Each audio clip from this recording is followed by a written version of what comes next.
2019년 10월 5일 발리녹에서 벌어진 건설 현장 발리녹 마리나를 점검하던 작업자들이 이상한 발견을 했다. 콘크리트 블록에 인물이 매달려 있었다.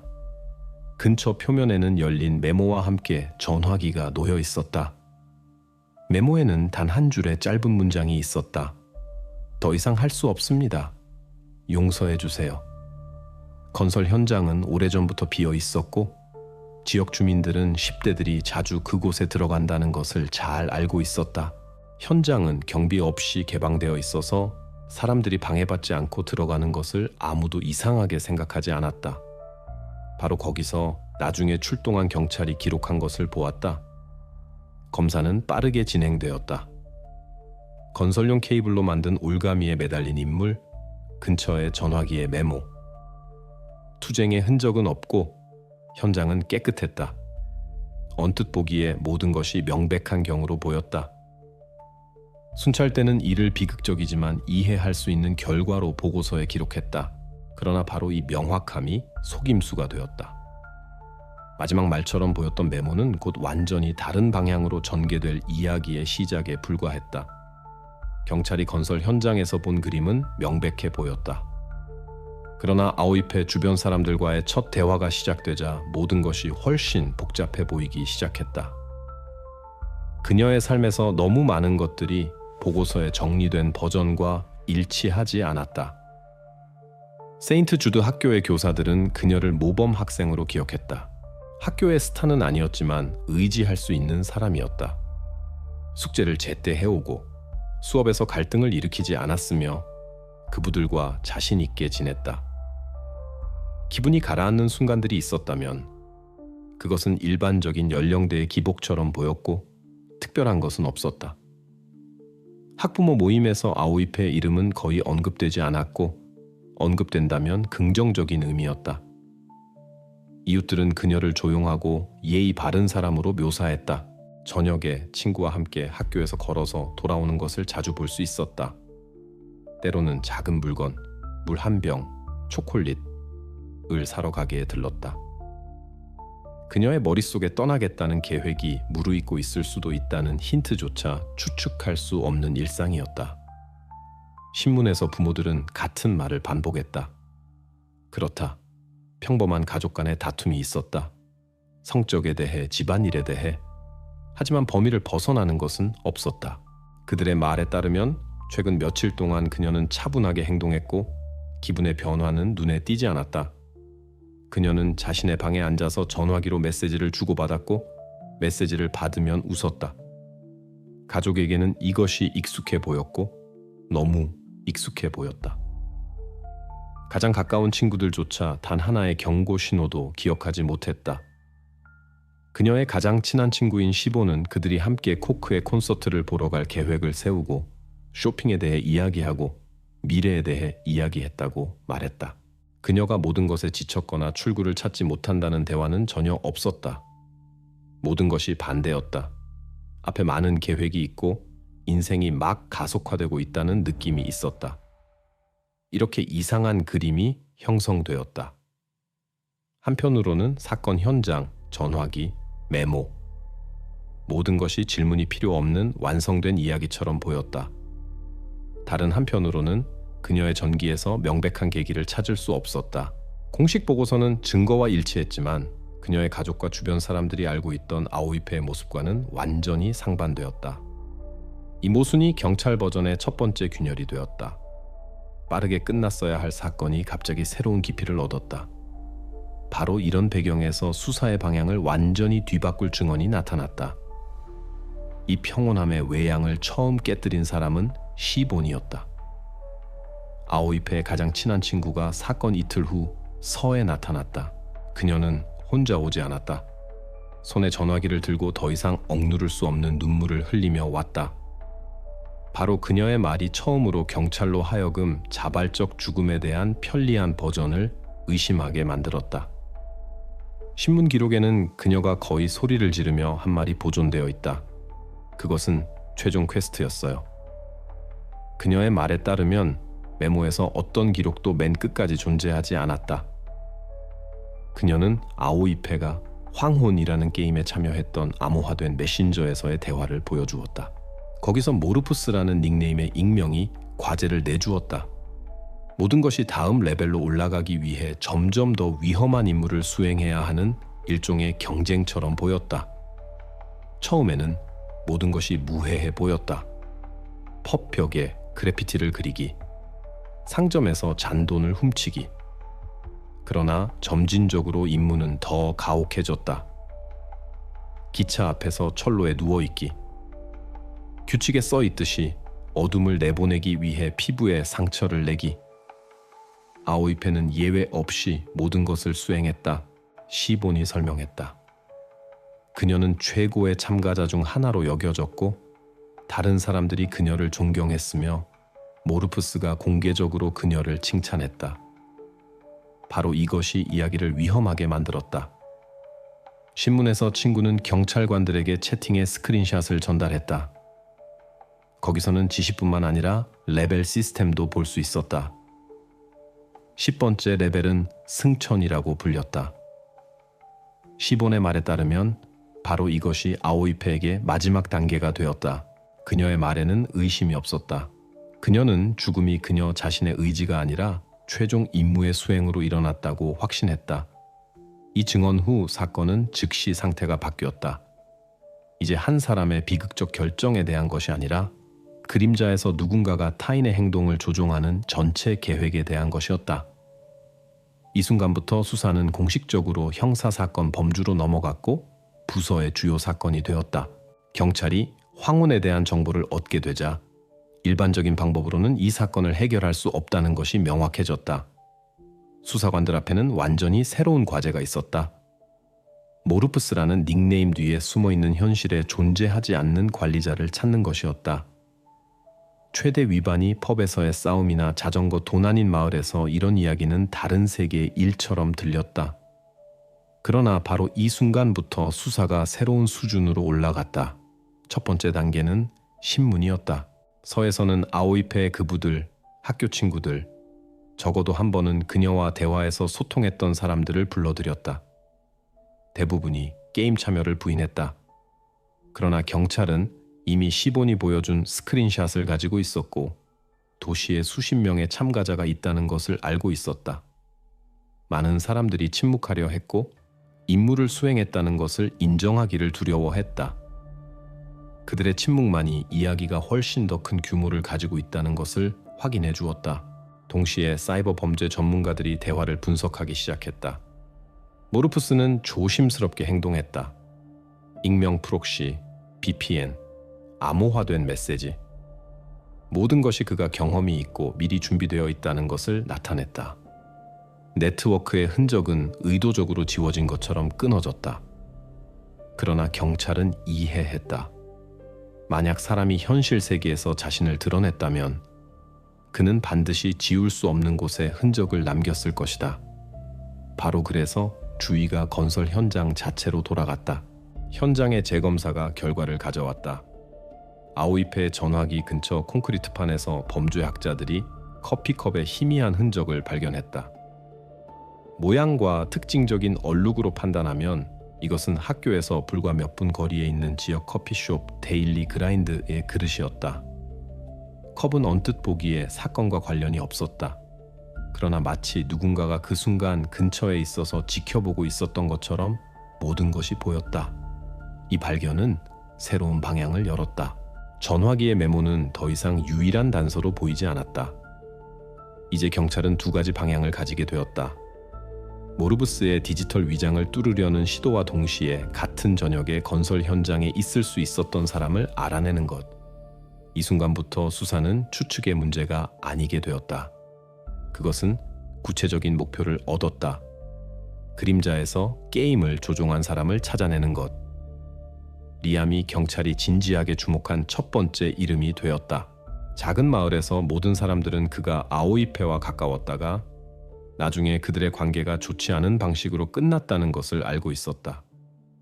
수색의 이런 연결은 지나치기에는 너무 명백해 보였다. 전 남자친구, 질투, 게임에서의 경쟁, 이 모든 것이 간단하고 이해할 수 있는 그림에 맞아떨어졌다. 수사관들은 대화를 조사하고 그부들과 이야기했다. 대화에서 친숙한 세부 사항들이 나타났다. 리암은 아오이페가 황혼 순위에서 점점 더 높이 올라가는 것을 보는 것이 힘들다는 것을 숨기지 않았다. 그 자신도 적극적으로 참여했지만 2등 자리에 머물렀다. 10대들에게 게임은 빠르게 인기와 인정의 척도로 변했다. 그리고 리암에게 이것은 한 가지를 의미했다. 그가 영원히 그림자 속에 서 있다는 것. 몇몇 아는 사람들은 그가 그녀의 이름이 언급될 때 격하게 반응할 수 있다고 말했다. 누군가가 아오이페가 다시 임무를 수행했다고 말하기 시작하면 그는 말을 끊거나 대화를 끝내버렸다. 대화에서 힌트들을 찾았다. 리암은 그녀가 너무 몰입했다고 쓰고 그렇게 오래 계속될 수는 없다고 썼다. 수사관들에게 이것은 첫 번째 실제 동기처럼 보였다. 추가 요인은 바로 그가 다른 누구보다도 그녀의 습관을 잘 알고 있다는 것이었다. 리암은 그녀가 황혼에 참여하기 시작했을 때 옆에 있었다. 그는 게임이 어떻게 구성되어 있는지, 어떤 임무들이 나타나는지 이해했고 그녀의 약점과 두려움을 알고 있었다. 경찰에게 이것은 중요한 세부 사항처럼 보였다. 바로 그가 적절한 순간에 그녀를 밀어붙일 수 있었고 모르푸스라는 닉네임 뒤에 숨을 수 있었다. 이런 사실들을 배경으로 그의 후보 자격이 설득력 있어 보였다. 수색에 구체적인 초점이 생겼다. 리암을 신문에 불러들이고 그의 전화기와 노트북을 확인하고 이동에 대한 데이터를 요청했다. 모든 것을 확인했다. 사건 당일 그가 어디 있었는지, 누구와 소통했는지, 어떤 메시지를 보냈는지. 이렇게 수사가 첫 번째 전환점을 얻었다. 이제 이야기에는 단순히 네트워크에 얼굴 없는 관리자가 아니라 사건의 중심에 있을 수 있는 살아있는 사람이 있었다. 바로 리암이 공식적으로 주요 용의자가 되었고 수사그룹의 모든 관심이 그에게 집중되었다. 수사관들은 참가자들의 전화기에서 복원할 수 있었던 대화들에 점점 더 깊이 파고들었다. 그들이 더 많이 읽을수록 더 명확해졌다. 황혼은 단순한 게임이 아니었다. 이것은 단계별로 구축된 통제 시스템이었다. 첫 번째 레벨에서 임무들은 무해해 보였다. 밤에 상점 진열장을 사진 찍어라. 펍 벽에 표시를 그려라. 이런 행동들은 쉽게 10대의 반항이나 눈에 띄고 싶은 욕망으로 치부될 수 있었다. 그러나 대화에서 즉시 눈에 띈 것은 모르푸스가 플레이어들에게 말하는 톤이었다. 그는 단순히 임무를 나눠주는 것이 아니라 마치 선택받은 사람들이 들어가는 비밀 사회인 것처럼 분위기를 조성했다. 더 나아가 요구사항들은 점점 더 가혹해졌다. 한 채팅에서 벌여진 선로에서 철로 사이에 누워서 기차가 접근하기를 기다리라는 임무를 찾았다. 조건은 수행을 증명하기 위해 이를 비디오로 찍는 것이었다. 다른 경우에는 팔에 상처를 내고 확인용으로 사진을 보내는 것. 모르푸스는 이 모든 것을 어둠을 내보내라 또는 강한 자만이 더 나아갈 것이다 와 같은 코멘트로 동반했다. 바로 이런 문구들이 게임이 단순한 오락 이상의 무언가라는 느낌을 고착시켰다. 아오이페는 예외 없이 모든 것을 수행한 사람들 중 하나였다. 대화 아카이브에는 그녀의 사진들, 임무들, 짧은 확인들이 보존되어 있었다. 그녀는 거의 끝까지 도달한 몇 안 되는 사람 중 하나였다. 다른 참가자들에게 이것은 따라할 본보기처럼 보였다. 모르푸스가 공개적으로 그녀를 칭찬했고 이것이 판돈을 더욱 높였다.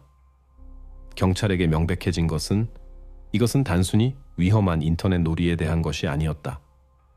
이것은 단계별로 참가자들을 마지막 경계로 이끄는 신중하게 구축된 과정이었다. 위협의 규모는 처음 며칠에 보였던 것보다 훨씬 심각했다. 그리고 이제 수색에는 의심이 남지 않았다. 어떤 대가를 치르더라도 모르푸스를 찾아야 한다. 리암이 처음 서에 초대받았을 때 그는 마지못해 왔다. 즉시 보였다.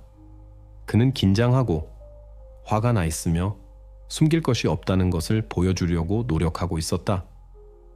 그러나 대화가 길어질수록 그의 행동이 더욱 불안하게 만들었다. 어떤 질문들에는 격하게 대답했고 마치 수사관에게 말을 던지는 것 같았다. 다른 질문들에는 침묵했고 눈을 바닥에 떨구고 손을 움켜쥐어서 관절이 하얗게 될 정도였다. 기록에 따르면 첫 번째 신문은 꽤 간단한 형식으로 진행되었다. 사건 당일 그가 어디 있었는지, 무엇을 했는지, 누구와 소통했는지. 리암은 저녁에 집에 있었다고 보고했다. 가족 저녁 식사가 있었고 이를 부모가 확인할 수 있다고 했다. 그러나 사건들을 차분히 설명하는 대신 그는 짜증을 내기 시작했다. 메신저에서의 대화에 대한 질문에 그래, 나도 게임했어. 그래서 뭐? 모두 다 게임했잖아 라고 답했다. 다른 순간에 수사관이 아오이페의 이름을 언급했을 때 그는 격하게 말했다. 그녀에 대한 얘기는 그만해. 그녀는 항상 1등이 되고 싶어 했어. 이런 말들은 직접적인 증거를 주지는 않았지만 그가 뭔가를 숨기고 있다는 인상을 주었다. 수사관들은 그의 모든 말을 기록했다. 기록 중 하나에는 다음과 같은 기록이 있다. 용의자는 도전적으로 행동한다. 공격성을 보인다. 게임 참여의 세부사항 명시를 거부한다. 동시에 리암은 자신이 아무도 강요하지 않았고 자신의 역할이 최소한이었다고 계속 반복했다. 그러나 공격적인 톤이 어떤 부인보다도 더 크게 들렸다. 더 나아가 상황은 더욱 긴장되었다. 그에게 아오이페와 그녀의 리더십에 대해 논쟁한 황혼에서의 대화를 보여주었을 때 그는 말 그대로 폭발했다. 주먹으로 테이블을 치며 말했다. 그녀는 항상 모든 사람보다 낫다고 행동했어. 하지만 나는 그것이 사실이 아니라는 것을 알고 있었어. 수사관은 이 순간을 감정적 폭발로 기록했다. 공식 보고서에서 이런 행동은 그의 적대감의 간접적 확인처럼 보였다. 그러나 리암의 말에서 모든 의심에도 불구하고 직접적인 증거는 찾을 수 없었다. 그의 공격성은 두려움의 가면일 수도 있고 숨겨진 동기를 가리킬 수도 있었다. 경찰에게 이것은 한 가지를 의미했다. 계속 작업하고 감정에 의존하지 않는 흔적들을 찾는 것. 리암은 주요 용의자로 남았지만 그의 증언만으로는 마침표를 찍기에 충분하지 않았다. 바로 그래서 수사관들은 더 깊이 파고들어 건설 현장에서 발견된 증거로 돌아가기로 결정했다. 리암과의 버전이 설득력이 없어 보이기 시작했을 때 수사는 처음부터 다시 시작해서 모든 증거를 재검토하기로 결정했다. 이런 사건에서는 바로 사소한 것들이 종종 열쇠가 된다. 그때 다시 수사 초기 시간에 거의 무의미해 보였던 것에 주목했다. 아오이페 전화기 근처 콘크리트 블록에 있던 커피컵의 흔적. 그때는 이것을 순전히 형식적으로 기록에 넣었다. 그러나 이제 수사관들은 결정했다. 이것조차 확인해야 한다. 경로는 데일리 그라인드 커피숍에서 시작되었다. 발리녹 중심가의 작은 가게로 아침에 교사들, 사무원들, 학생들이 들렀다. 바리스타들은 거의 모든 손님들의 얼굴을 알고 있었기 때문에 수사관들은 빠르게 물었다. 최근에 블랙커피를 테이크아웃으로 주문한 사람이 누구인가? 답은 예상외였다. 직원들은 몇 주 연속 나타났던 남자를 기억했다. 키가 크고 항상 어두운 재킷을 입고 최소한으로 말하며 같은 것을 주문하고 조용히 떠났다. 그들은 즉시 주목했다. 이것은 확실히 학생이 아니었다. 더 나아가 일상적인 작업이 시작되었다. 비디오 기록 검토. 커피숍과 거리의 카메라들이 수십 시간을 기록했고 이 대량의 장면에서 친숙한 모습을 찾아낼 수 있었다. 후드를 쓴 키 큰 소년이 렌즈에서 열심히 고개를 돌렸다. 그는 거의 매일, 때로는 하루에 2번까지 들렀다. 커피를 가져가고 즉시 나가며 머물지 않았다. 그의 행동은 이상해 보였고 마치 기억되고 싶지 않아 하는 것 같았다. 가장 중요한 발견은 수사관들이 정확히 10월 15일 기록을 검토했을 때 일어났다. 18시 42분에 이 남자가 다시 데일리 그라인드에 나타나서 주문을 받아가고 도시 남쪽 외곽 쪽으로 향했다. 바로 버려진 건설 현장 발리녹 마리나가 있는 곳으로. 시간이 작업자들이 아오이페의 모습을 발견한 그 저녁과 일치했다. 경찰에게 이것은 전환점이었다. 이 순간까지 전체 이야기는 리암과 그의 가능한 질투를 중심으로 돌았다. 그러나 커피컵은 완전히 다른 그림을 보여주었다. 근처의 10대들 중 아무도 언급하지 않은 외부인이 있었다. 단순한 우연한 행인이 아니라 바로 사건 현장에 흔적을 남긴 사람이. 이 증거는 황혼 게임 뒤에 실제로 제3자, 멀리서 일어나는 일을 지켜보는 성인이 있을 수 있다는 것을 의미했다. 이제 수색에 새로운 실마리가 생겼다. 리암에 대한 의혹은 더 이상 주된 것으로 보이지 않았다. 첫 번째 계획에 나온 것은 단순히 메신저에서 대화를 통제할 뿐만 아니라 비극의 순간에 현실 세계에 있었던 미지의 인물이었다. 바로 그를 수사가 다음으로 찾아야 했다. 1년의 신문 후 리암 주변에 의혹이 짙어지고 있을 때 진실의 순간이 왔다. 경찰은 전문가들의 결론을 기다렸다. 바로 그들이 황혼 이야기에서 리암의 참여를 확인하거나 반박해야 했다. 그때 서의 분위기는 긴장되어 있었다. 수사관들의 일부는 사건이 곧 마무리되고 범인을 잡을 것이라고 생각했다. 그러나 다른 이들은 이해했다. 감정과 신문에서의 행동은 아직 증거가 아니다. 모든 것이 실험실과 범죄학자들의 사무실에서 결정되어야 했다. 첫째로, 전문가들은 휴대폰 운영업체의 데이터를 연구했다. 리암의 전화기는 10월 15일 저녁 내내 네트워크에 연결되어 있었다. 지오로케이션은 기기가 발리녹 북쪽 외곽에 있는 그의 집 지역에 있었다는 것을 보여주었다. 데이터는 그 저녁 가족 저녁 식사가 있었다고 주장한 부모들의 증언과 일치했다. 더 나아가 시스템은 홈 와이파이로의 입력과 출력을 기록했고, 이는 전화기가 단순히 집에 놓여 있기만 한 것이 아니라 구체적인 시간에 실제로 사용되었다는 것을 의미했다. 그러나 지오로케이션만으로는 충분하지 않았다. 수사관들은 메신저에서의 활동에 대한 상세 내역을 요청했다. 사이버 범죄 전문가들은 리암이 네트워크에 접속한 IP, 주소들과 모르프스로 기록된 주소들을 비교했다. 분석은 엄격했다. 일치점이 없었다. 모르프스가 참가자들에게 글을 쓰고 새로운 임무를 내리는 순간에 리암은 그의 아버지 이름으로 등록된 일반적인 집 IP로 네트워크에 있었다. 모르프스가 활동한 주소들은 프록시와 VPN의 체인 깊숙이 들어가서 발리녹의 구체적인 기기에 연결할 수 없었다. 동시에 범죄학자들이 리암의 노트북을 확인했다. 그들은 적어도 기본적인 흔적들을 보기를 기대했다. VPN 사용, 암호화된 대화, 활동을 숨기는 프로그램들. 그러나 그런 것은 전혀 발견되지 않았다. 하드디스크에는 학교 문서들, 몇 개의 게임들, 표준 소셜 네트워크들만 보존되어 있었다. 브라우저 기록조차 너무 평범해 보였다. 유튜브의 음악, 학교 과제, 축구 뉴스가 있는 페이지들. 전문가들은 주목했다. 기기에서 모르푸스라는 닉네임으로 작업했다는 것을 가리키는 어떤 징후도 발견되지 않았다. 집 자체의 기술이 추가적인 세부 사항을 더했다.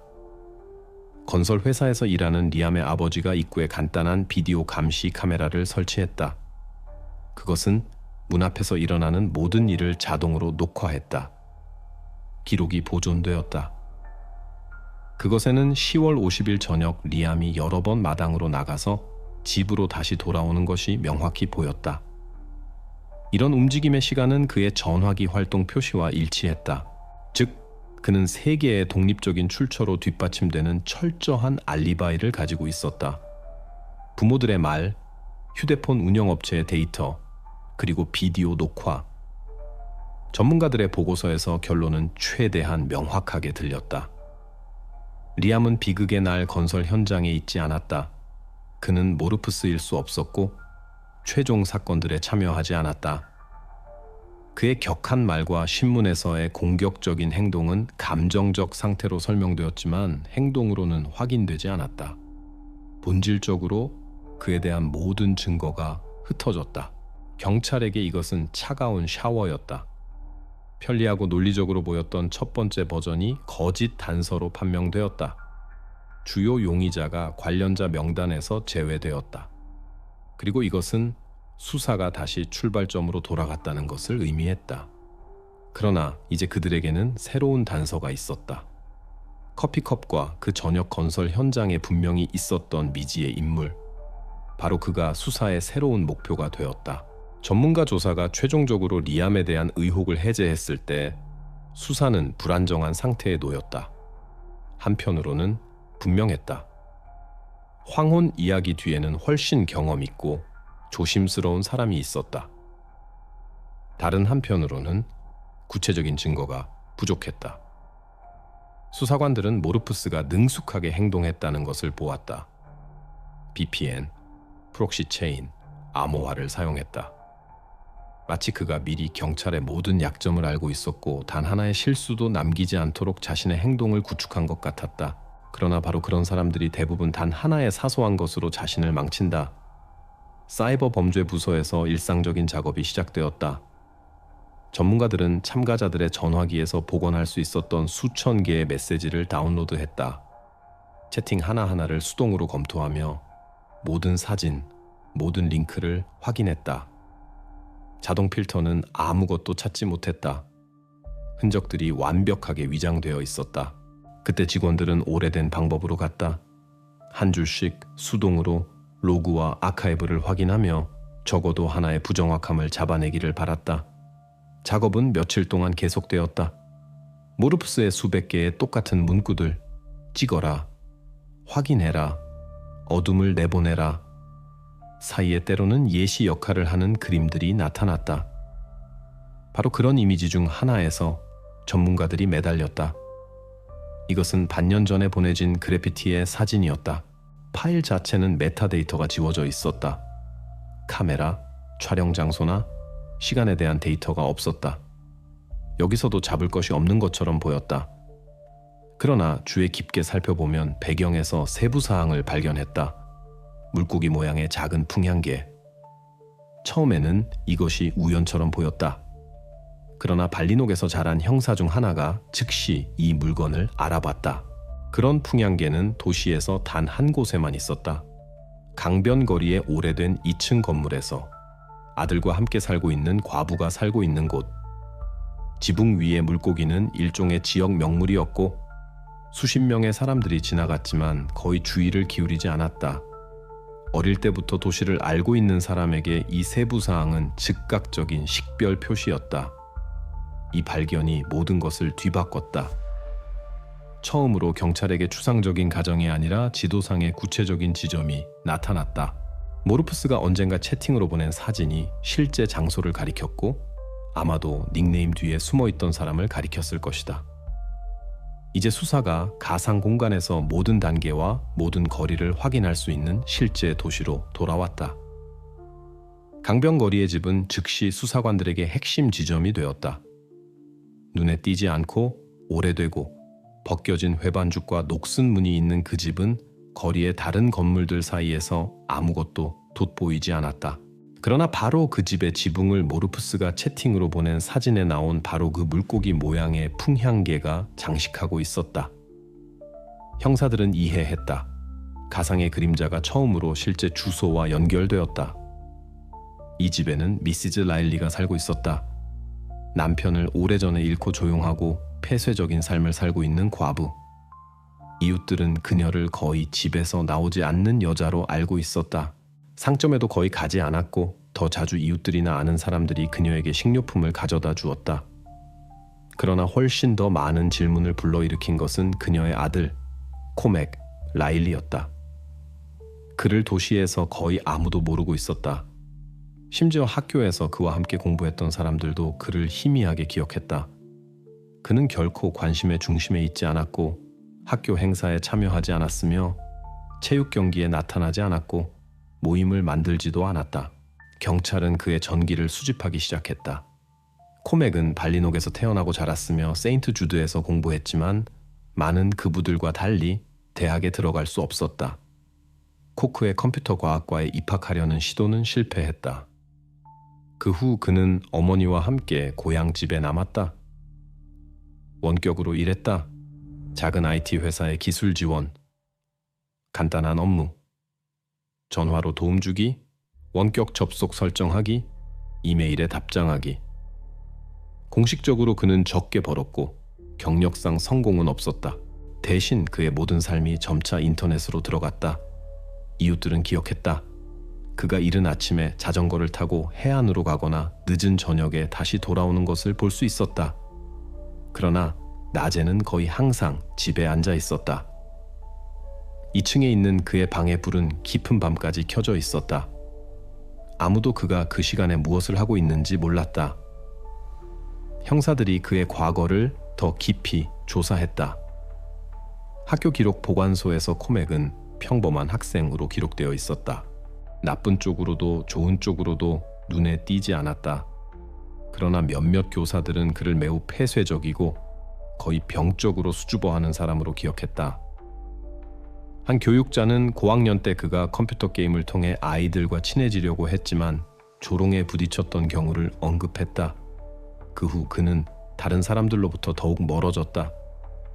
수색에 점차 그림이 그려지고 있었다. 현실에서 코맥은 친구도 없고 사회적 연결도 없고 전망도 없는 사람이었다. 그러나 가상 공간에서는 자신이 주인이 되는 세계를 만들 수 있는 모든 도구를 가지고 있었다. 그의 기술은 VPN, 익명 프록시, 암호화를 사용하기에 충분했다. 도시에서 그는 빈 공간이었지만 네트워크에서는 사람들이 듣고 두려워하는 사람이 될 수 있었다. 특히 시간상 일치가 불안했다. 모르프스가 언젠가 플레이어들에게 보낸 풍향계가 있는 사진은 분명히 강변 거리집의 창문이나 마당에서 찍혔다. 발리녹에서 그런 세부 사항이 있는 다른 장소는 단순히 존재하지 않았다. 이것은 단 하나만을 의미했다. 코맥이 실제로 이 위치에 접근할 수 있었다. 수사관들이 그의 일상생활에 대한 정보를 수집하기 시작했을 때 새로운 세부 사항들이 발견되었다. 그의 자전거에는 배낭용 고정 장치와 컵 받침대가 설치되어 있었다.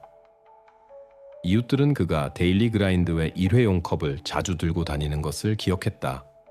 이런 기억들이 건설 현장에서 발견된 증거와 일치했다. 그리고 이것은 경찰에게 또 다른 간접적인 세부 사항을 의미했다. 바로 그가 비극의 날 손에 커피를 들고 그곳에 올 수 있었던 사람일 수 있었다. 수사관들이 더 파고들수록 더 명확해졌다.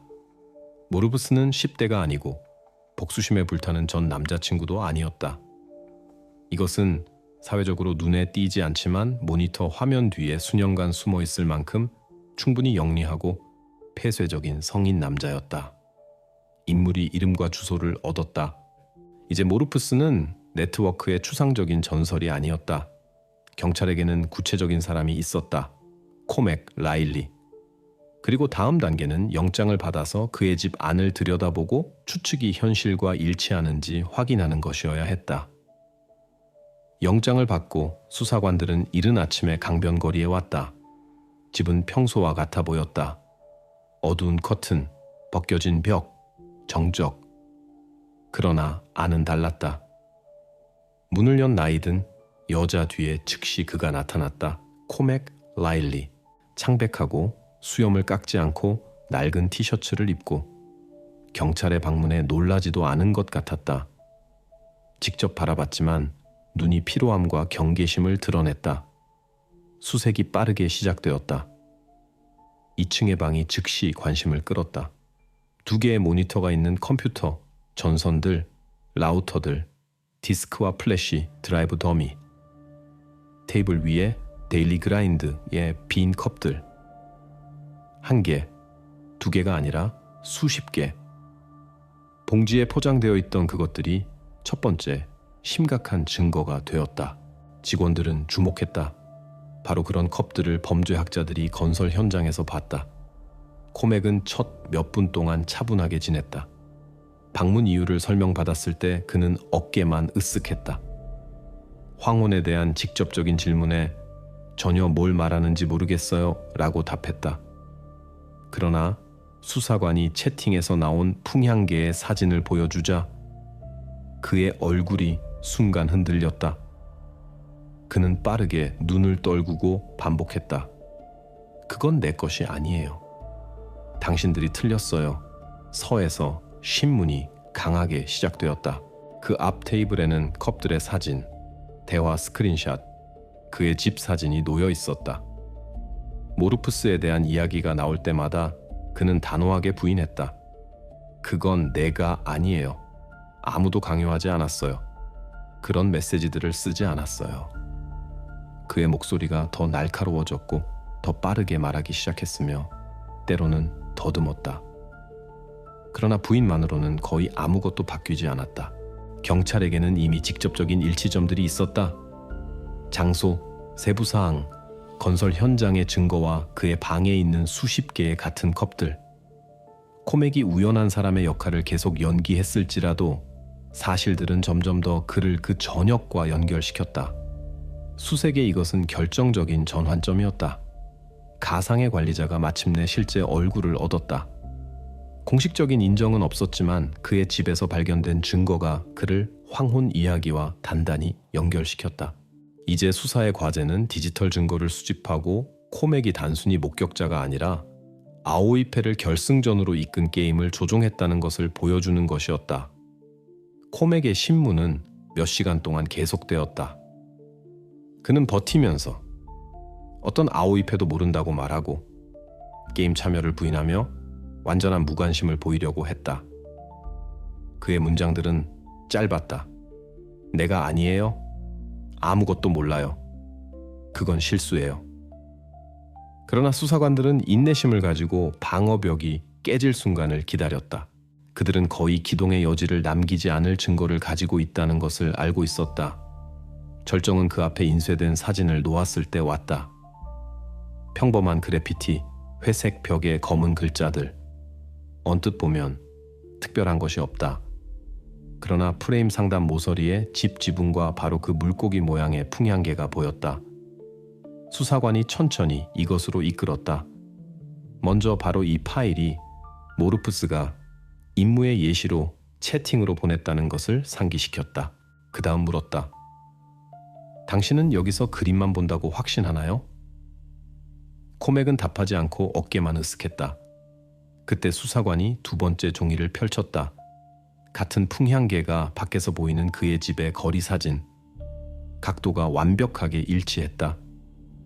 이번에는 코맥이 반응을 숨길 수 없었다. 그는 빠르게 눈을 돌렸다가 사진들을 들여다보려는 것처럼 앞으로 몸을 기울였다가 즉시 뒤로 물러났다. 그의 손이 떨렸고 신문 전체 시간 동안 처음으로 그는 평정을 잃었다. 이건 증거가 아니에요. 그가 말했다. 그런 사진들은 어디서든 찾을 수 있어요. 수사관이 차분히 설명했다. 아니에요. 이 프레임은 당신의 방에서 찍혔어요. 시야각이 센티미터까지 일치해요. 도시의 다른 곳에서는 재현할 수 없어요. 효과를 고정하기 위해 경찰들이 기술적 전문가 결론을 보여주었다. 거기에는 파일이 실제로 메타데이터에서 정리되었지만 독특한 특징들이 보존되었다고 표시되어 있었다. 지붕선, 안테나 배치, 빛의 낙하 각도, 모든 일치점들이 한 곳을 가리켰다. 그의 집. 수년간 자신의 익명성을 구축해온 사람에게 이것은 타격이었다. 이 말들 후에 코맥이 침묵했다. 침묵은 거의 1분간 지속되었고 그것은 어떤 변명보다도 더 컸다. 그는 더 이상 논쟁하지 않고 직접적으로 부인하지도 않고 조용히 반복했다. 당신들은 내가 썼다는 것을 증명하지 못할 거예요. 그러나 이 문장조차도 인정처럼 들렸다. 그의 목소리에서 확신이 사라졌고 처음으로 명확해졌다. 그는 게임이 끝났다는 것을 이해했다. 수사관들이 잠시 멈추고 그의 방에서 발견된 데일리 그라인드의 컵들에 대한 대화로 돌아갔다. 똑같은 컵들, 건설 현장과 그의 집에서, 정확히 그의 창문에서 찍힌 사진. 일치의 체인이 우연으로 남기에는 너무 조밀했다. 이렇게 그의 방어가 무너졌다. 그는 더 이상 예전처럼 네트워크의 유령이 될 수 없었다. 이제 모르프스에게는 이름, 주소, 그의 가상 행동을 현실 생활과 연결시키는 증거가 있었다. 경찰에게 이것은 진짜 돌파구였다. 익명의 채팅에서 그들은 책임을 물을 수 있는 구체적인 사람에게 도달했다. 이 순간에 앞에 가장 중요한 것이 기다리고 있다는 것이 이해되었다. 그가 정확히 어떻게 게임을 조종하고 참가자들을 위험한 행동으로 밀어붙였는지에 대한 증거를 조각조각 모으는 것. 수사관들이 최종적으로 그를 사실들로 압박했을 때 코맥이 무너졌다. 크게도 격하게도 아니었다. 어떤 드라마도 없었다. 그는 단순히 고개를 떨구고 조용히 말했다. 네, 그건 저였어요. 말들이 피곤하게 들렸고 마치 그 자신이 자신의 게임이 무너질 순간을 기다리고 있었던 것 같았다. 이 인정에서 새로운 단계가 시작되었다. 동기에 대한 대화. 수사관들은 이해했다. 자신을 황혼의 창조자로 인정하는 것은 그림의 절반에 불과하다. 이제 그가 왜 그렇게 했는지, 그리고 그의 규칙에 따라 게임한 수십 명의 사람들로부터 정확히 무엇을 얻고 싶었는지 이해해야 했다. 기록에는 그의 설명들이 보존되어 있다. 그는 오랫동안 때로는 혼란스럽게 말했지만 의미는 하나였다. 현실에서 그는 아무도 아니었지만 가상에서는 관심의 중심이 되었다. 나는 항상 투명했어요. 그가 말했다. 학교에서 아무도 나를 알아보지 않았어요. 나는 구석에 앉아서 다른 사람들이 파티, 계획, 여행에 대해 이야기하는 것을 들었어요. 나는 결코 그것의 일부가 아니었어요. 그는 수년간 어머니와 집에서 살고 원격으로 일하고 도시에서 아무와도 소통하지 않았다고 말했다. 그들에게 나는 존재하지 않았어요. 나는 여분이었어요.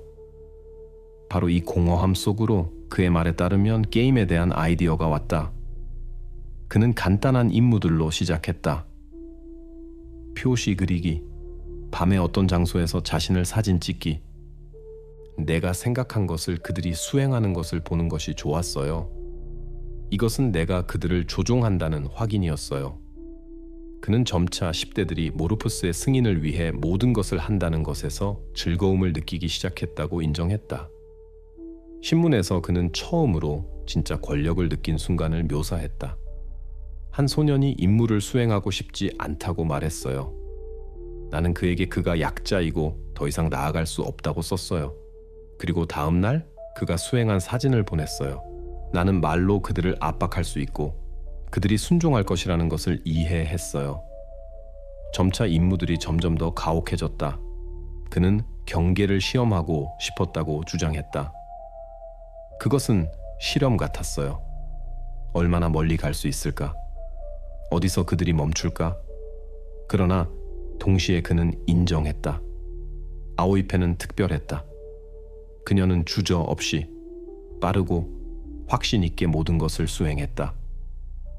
그녀는 최고였어요. 나머지들은 그녀를 봤어요. 나는 그들이 그녀처럼 되고 싶어 한다는 것을 봤어요. 최종 레벨에 대한 이야기가 나왔을 때 코맥은 변명하려고 했다. 나는 그녀가 떠나기를 원하지 않았어요. 그가 말했다. 그녀가 무서워할 것이라고 생각했어요. 마지막 순간에 멈출 것이라고. 그것은 충성심에 대한 테스트였어요. 그는 비극적인 결과를 계획하지 않았다고 계속 반복했다. 그에게 이것은 그의 말에 따르면 게임으로 남아 있었다. 그러나 그 자신의 말에서 모순이 들렸다. 그는 직접적인 의도를 부인했지만 의식적으로 사람들을 위험한 행동으로 밀어붙였다는 것을 인정했다. 나는 그들의 눈에서 두려움을 보고 싶었어요. 내가 현실에서 결코 갖지 못했던 권력을 가지고 있다는 것을 알고 싶었어요. 라고 그가 말했다. 결과적으로 수사가 주요한 것을 얻었다. 코맥 라일리는 공식적으로 자신이 모르푸스이고 바로 자신이 황혼을 만들었다고 인정했다. 그의 동기는 자신의 고독과 무의미함을 다른 사람들에 대한 통제감으로 보상하려는 욕망이었다. 그러나 동시에 그는 마지막까지 결말에 대한 책임을 벗으려고 했으며 그런 끝을 원하지 않았다고 주장했다. 경찰에게 이 인정은 전환점이 되었다. 가상게임이 구체적인 저자를 얻었고 수사가 마침내 왜 이 모든 것이 만들어졌는지에 대한 이해를 얻었다. 앞에는 그의 말이 공허하게 보이지 않고 법정에서 기소로 바뀌도록 증거를 수집하는 것이 남았다. 수사관들이 10월 15일 저녁에 모자이크를 말 그대로 분 단위로 수집했다. 이를 위해 휴대폰 운영업체의 데이터, 목격자들의 증언, 비디오 감시 카메라들, 그리고 코맥 자신이 신문에서 말한 것을 연결해야 했다. 이 모든 것이 그의 초기 부인들을 완전히 파괴하는 연대기로 변했다. 18시 12분에 아오이페의 전화기가 홈 와이파이 네트워크에서 나와서 발리녹 남쪽 외곽 방향으로의 이동을 기록했다. 그녀는 익숙한 경로로 갔다. 좁은 골목들을 통해 이미 몇 년 동안 발리녹 마리나 건설 현장이 비어있던 절벽으로. 길에서 2명의 목격자가 그녀를 보았다. 식료품점에서 그녀를 만난 이웃 여자와 해안 도로로의 회전 지점에서 그녀를 알아본 운전자. 둘 다 그녀가 집중해 보였고 전화로 이야기하지 않았다고 확인했다. 동시에 18시 20분에 메인 스트리트의 카메라들이 코맥의 모습을 기록했다. 그는 자전거를 타고 있었고 손에는 종이 봉지가 있었다. 나중에 데일리 그라인드북 커피숍에서 확인했듯이 봉지에는 커피가 있었다. 바리스타들이 그를 잘 기억했다. 말이 없고 신경질적이고 항상 같은 주문. 이 방문은 그가 자전거로 남쪽 아오이페가 향했던 같은 방향으로 가기 불과 몇 분 전에 일어났다. 코맥은 약 20분 후에 건설 현장에 도착했다고 인정했다. 자전거를 울타리 뒤 덤불에 두었다. 더 나아가 걸어서 가서 중앙광장이 보이는 콘크리트 판자 더미 뒤에 자리를 잡았다. 거기서 그는 아오이페의 마지막 행동들의 목격자가 되었다. 그는 그녀가 가방에서 전화기를 꺼내고 화면을 열고 몇 분 동안 그것에 머물러 있는 것을 보았다. 그 다음 금속 가로대에 케이블을 고정했다. 그는 이 순간에 개입할 생각이 없었다고 말했는데 이를 게임의 일부로 여겼기 때문이라고 했다. 모든 것이 끝났을 때 그는 은신처에서 나왔다. 첫째로 그녀의 스마트폰에 접근했다. 여기서 그의 행동들은 이미 비개입에 대한 그 자신의 말과 일치하지 않았다. 그는 기기를 잠금 해제하고 암호화된 메신저에 들어가서 모르푸스 닉네임과의 대화를 삭제했다. 그 후 메모를 열고 짧은 텍스트를 썼다. 더 이상 할 수 없습니다. 용서해 주세요. 수사가 범죄학 전문가 조사를 통해 이를 확정했다. 메모 생성 시간이 전화기의 다른 활동들과 일치하지 않았다. 그 후 그는 기기를 자연스러운 발견처럼 보이도록 콘크리트 블록에 놓았다. 커피를 다 마시고 같은 블록에 컵을 무심코 남겨두었다. 특별한 생각 없이 한 이 제스처가 결국 그의 실수가 되었다. 바로 그것이 경찰을 그의 집으로 이끌었다. 그 후 코맥은 자전거로 돌아가서 건설 현장을 떠났다. 19시 연구 5분에 그의 전화기가 강변 거리집의 와이파이에 다시 연결되었다. 노트북 데이터는 대략 19시 20분에 그가 네트워크에 들어가서 메일을 열고 여러 사이트들을 열었다고 보여주었으며 평범한 저녁의 모습을 만들었다. 수색의 이것은 완전히 복원된 체인이었다. 아오이페는 모르푸스의 지시에 따라 건설 현장에 왔고 코맥은 은신처에서 지켜보았으며 그 후 개인적으로 개입하여 상황을 자살처럼 보이도록 조작했다. 그는 단순히 관찰하지 않았다. 그는 의식적으로 증거를 지우고 일어난 일의 거짓 버전을 만들었다. 이제 경찰에게는 철저한 연대기가 있었다. 모든 단계가 확인되었다. 그녀의 경로, 지오로케이션으로 그의 길, 카메라로, 컵, 물질적 증거로, 전화기, 디지털 증거로 모든 것이 하나의 선으로 수렴되었다. 10월 15일 저녁은 더 이상 흐릿한 수수께끼가 아니었다. 수사는 코맥 라일리가 정확히 무엇을 했는지 알고 있었고 이 재구성이 법정에서 중심 농어가 될 것이라는 것을 이해했다. 코맥 라일리 사건에 대한 재판은 2020년 여름에 시작되어 즉시 지방에서 가장 큰 사건이 되었다. 발리녹, 만위의 갈매기들보다 빠르게 소식이 퍼지는 작은 도시에서 이번에는 모든 사람들이 단 하나에 대해서만 이야기했다. 판결이 어떨 것인가? 법정에서 분위기는 첫날부터 긴장되어 있었다. 라일리는 피고석에 앉아서 구부정하게 있었고 거의 고개를 들지 않았다. 때로는 종이에 메모를 했지만 더 자주는 한 지점만 바라보았다. 그의 어머니는 거의 모든 공판에 참석했고 조용히 구석에 앉아서 기자들과 눈을 마주치지 않으려고 했다. 검찰은 강하게 자신들의 선을 구축했다. 검사들은 심리적 압박에 대한 단계별 교과서처럼 보이는 대화 자료들을 제시했다. 어둠을 내보내라. 너는 너의 힘을 증명해야 한다. 겁쟁이는 게임의 일부가 될 자격이 없다. 이런 문구들이 법정에서 수십 번 들렸다. 전문가들은 설명했다. 그런 공식화는 암시처럼 작용한다. 그들은 선택의 여지를 남기지 않고 오직 행동으로만 밀어붙인다. 검찰은 주장했다. 이것들은 우연한 발언들이 아니라 복종을 위해 만들어진 체계적인 작업이다. 그들은 기술적 증거들도 보여주었다. 그의 방 창문에서 찍힌 풍향계가 있는 사진, 아오이페의 전화기에서 복원된 삭제된 메시지들을 전문가들이 시스템의 흔적으로 복원한 것, 그의 집에서 수십 개로 발견된 커피컵들, 모든 증거가 확인했다. 코맥은 방관하는 관찰자가 아니라 단계별로 비극의 조건을 만든 사람이었다. 변호는 완전히 다른 그림을 구축했다. 변호사는 인정했다. 네, 라일리가 게임을 만들었다. 그러나 그는 결코 직접적으로 명령을 쓰지 않았다. 그는 그녀에게 말하지 않았다. 이것을 해라.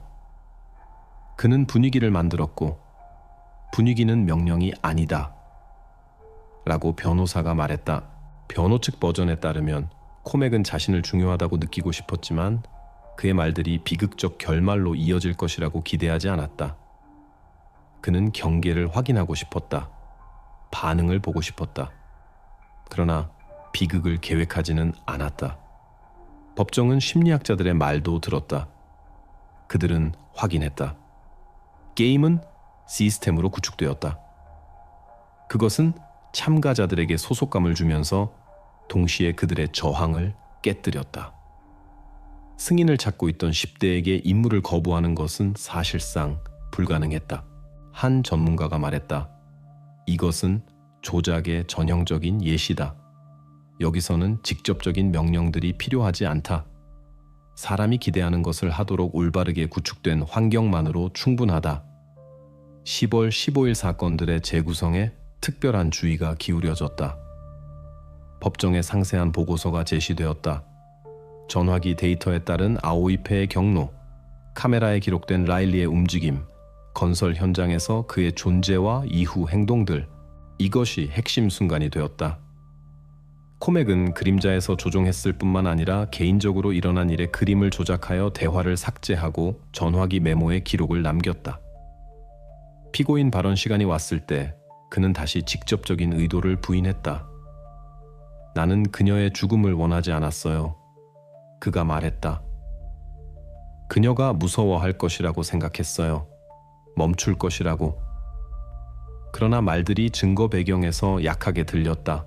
법정은 의식적으로 참가자들을 위험한 행동으로 밀어붙이고 개입하지 않고 지켜본 사람을 앞에 보았다. 판결 선고는 오래 걸렸다. 판사는 증거 분석으로 시작했다. 디지털 흔적들, 물질적 증거들, 자백 증언들, 그 다음 법적 자격으로 넘어갔다. 그는 실제로 직접적인 명령들은 없었지만 전체 게임이 위험한 행동으로의 유도 시스템으로 구축되었다고 강조했다. 그리고 결말이 우연이 아니라 이 시스템의 결과였다고 판결이 명확하게 들렸다. 코맥 라일리는 심리적 압박과 선동을 통한 비계획적 살인죄로 유죄 판결을 받았다. 법정은 22년 자유박탈형을 선고했다. 홀에는 침묵이 있었다. 발리녹 주민들에게 이것은 상징적인 지점이 되었다. 비밀게임에 대한 소문으로 시작된 이야기가 법의 엄한 결정으로 끝났다. 이 순간부터 황혼은 더 이상 도시 전설이 아니었다. 이것은 기록들, 증거들, 판결이 있는 공식적인 사건이 되었다. 발리녹은 오랫동안 모든 세부 사항을 계속 논의했지만 결말은 명확했다. 모르푸스라는 닉네임 뒤에 숨어있던 조종자가 자신의 처벌을 받았다. 황혼 이야기는 판결 선고일에 끝나지 않았다. 발리녹에게 이 사건은 오랫동안 아물지 않을 상처가 되었다. 조용함과 차분한 삶에 익숙했던 마을이 갑자기 신문 헤드라인에 나타났다. 전국에서 기자들이 왔고 몇 달 동안 코맥 라일리의 이름이 도시 이름보다 더 자주 들렸다. 판결 발표 후 세인트 주드 학교가 학생들과 학부모들과 모임을 가졌다. 교무처는 인정했다. 그들이 문제의 규모를 알아차리지 못했다. 많은 10대들이 게임에 참여했지만 임무를 수행했다는 것을 인정하기를 두려워했다. 심리학자들이 몇 주 동안 학급들과 작업하며 압박을 느끼고 조작에 굴복하는 것은 그들의 잘못이 아니라고 설명했다. 게임의 몇몇 참가자들이 익명으로 증언했고 그들의 이야기들만이 확인했다. 황혼은 처음에 보였던 것보다 더 깊이 침투했다. 아오이페의 가족은 재판 마지막까지 법정 공판에 나타나지 않았다. 그들은 언론을 피하고 인터뷰를 거절했다. 이웃들은 집이 조용해졌다고 말했고 모든 사람에게 다친 것 같았다. 그녀의 어머니는 기자들과의 대화에서 단 한 문장을 말했다. 우리는 그 저녁 그녀의 머릿속에 무엇이 있었는지 결코 알 수 없을 것입니다. 이것은 아무도 침입할 권리가 없는 그들의 개인적인 비극으로 남았다. 도시 자체에게 결과들이 모든 것에서 눈에 띄었다. 버려진 건설 현장 발리농 마리나를 높은 울타리로 둘러쌌다. 지역 10대들은 더 이상 그곳에 가지 않았다. 코맥이 자신의 컵들을 사던 데일리 그라인드 커피숍도 변했다. 바리스타들은 처음에는 증거가 된 그 동일한 흰 컵들에 커피를 붓는 것이 어려웠다고 인정했다. 그러나 주요 결과는 네트워크에 대한 두려움이었다. 부모들은 학교와 당국으로부터 인터넷에 대한 더 많은 통제를 요구했다. 신문들은 유럽 전역의 수십 개의 유사한 게임들에 대해 썼고 발리녹은 가상 조작이 현실 생활에 얼마나 쉽게 들어올 수 있는지에 대한 예가 되었다. 그리고 여전히 재판 후에도 아무도 닫을 수 없었던 질문이 남았다. 아오이페 전화기의 마지막 메시지가 삭제되었다. 전문가들이 확인했다. 그것이 존재했지만 그 텍스트를 복원하는 것은 불가능했다. 아마도 그것은 모르푸스의 지시였을 것이다. 아마도 아무도 더 이상 읽지 않을 그녀 자신의 말이었을 것이다. 이렇게 이 사건에는 불확실성의 그림자가 남았다. 그리고 바로 그것이 황혼의 이야기를 진짜 트루크라임으로 만든다. 판결도 있고 범인도 찾았지만 끝까지 우리는 가상 게임이 현실로 넘어간 바로 그 순간에 무엇이 일어났는지 알지 못한다.